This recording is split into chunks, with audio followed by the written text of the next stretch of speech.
It was a Sunday morning when Ifeoluwa first felt the crack inside her soul. She sat in the choir stand of her old church, the stained glass windows casting colorful beams across her trembling hands. The songs of worship rose around her, strong voices singing of redemption, joy, and mercy. But for Ifeoluwa, the words felt hollow, like echoes of a promise long broken. She had once believed in miracles.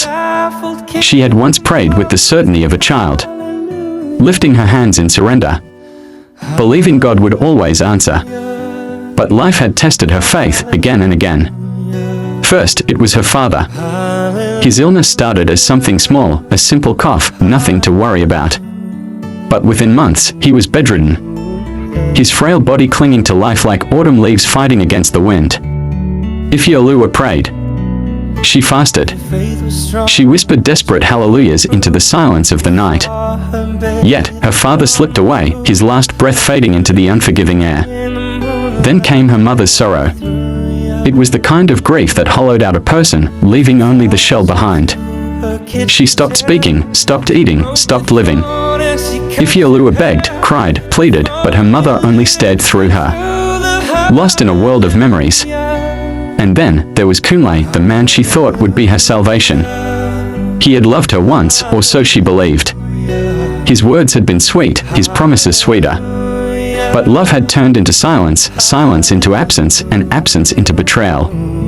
She had walked into his house one evening, only to find another woman wearing her laughter, sitting in her chair, holding the hand she had once held. Ifeoluwa had nothing left.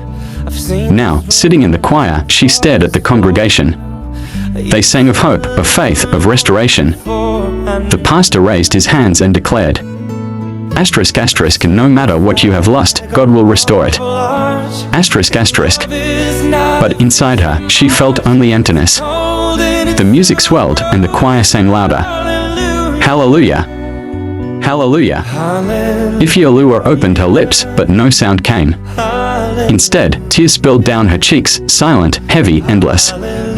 She had always believed that worship could heal, that faith could mend, that God never abandoned his children. But today, her hallelujah was broken. And for the first time, she wondered if it would ever be whole again.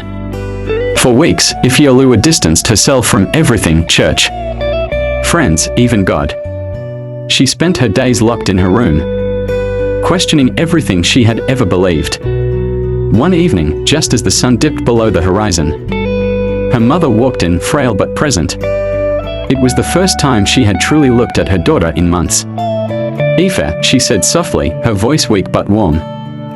I know I have failed you, and I am sorry.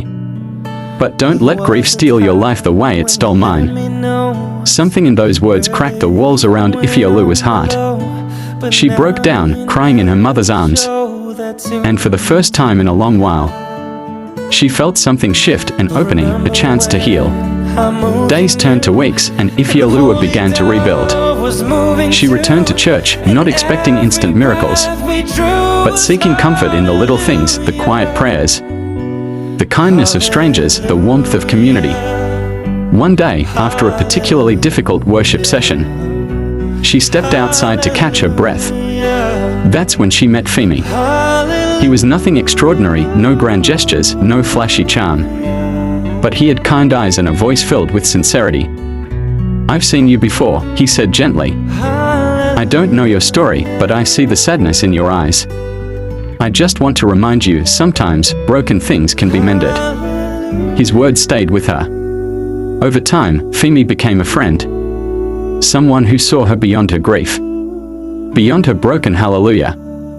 Months passed, and Ifeoluwa found joy in small moments, laughing with her mother again, singing in the choir without choking on tears, sitting in quiet conversations with Femi as they spoke about life, faith, and second chances. Her hallelujah was no longer perfect, but it was no longer broken. It was raw, honest, and real. And for the first time in a long time, she believed in miracles again. You saw her bathing on the